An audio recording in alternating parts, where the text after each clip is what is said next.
Bonjour à toutes et à tous, soyez les bienvenus dans cette vidéo où je vais démontrer avec vous que la différence de deux fonctions, du moins la dérivée de la différence de deux fonctions, eh bien c'est égal à la différence des deux dérivées. Donc si vous avez f moins g de x', eh bien c'est égal à f' de x moins g' de x. Donc pour démontrer cela, nous allons utiliser la formule classique de la dérivée. Donc la dérivée de la fonction au point A, c'est égal à la limite de h qui tend vers 0 de f de a plus h moins f de a, le tout divisé par h. Donc nous allons appliquer cette formule-là à la différence de nos deux fonctions. Donc nous allons avoir la limite de h qui tend vers 0 de f de x plus h moins g de x plus h moins parenthèse f de x moins g de x et le tout divisé par h. Voilà, donc là ce n'est qu'une application stricte de la formule. Alors on va retirer les parenthèses qui se trouvent ici. Donc on va avoir limite de h qui tend vers 0 de f de x plus h moins g de x plus h moins f de x,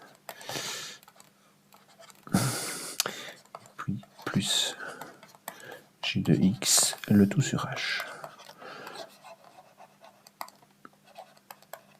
Donc limite de h qui tend vers 0. Donc maintenant nous allons rassembler les f entre eux et les g entre eux. Donc on va avoir f de x plus h moins f de x. Et puis moins g de x plus h plus g de x,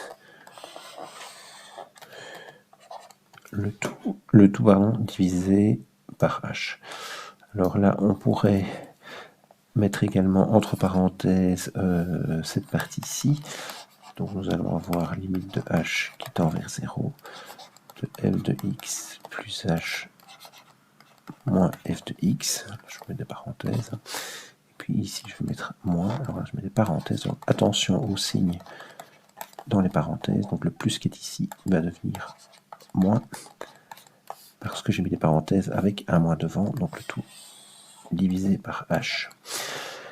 Alors ici, eh bien, je vais pouvoir, avec une seule limite, en faire deux et techniquement ressortir le moins, pour la bonne et simple raison que la limite d'une différence, eh bien, c'est égal à la différence des limites. Donc j'aurai limite de h qui tend vers 0 de f de x plus h moins f de x sur h moins limite de h qui tend vers 0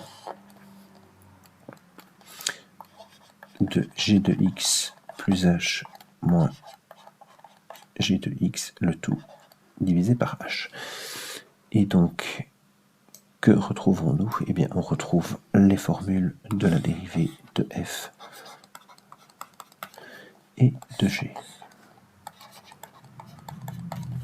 Donc, nous allons trouver, nous avons f' de x moins g' de x, qui est bien égal à f moins g de x'.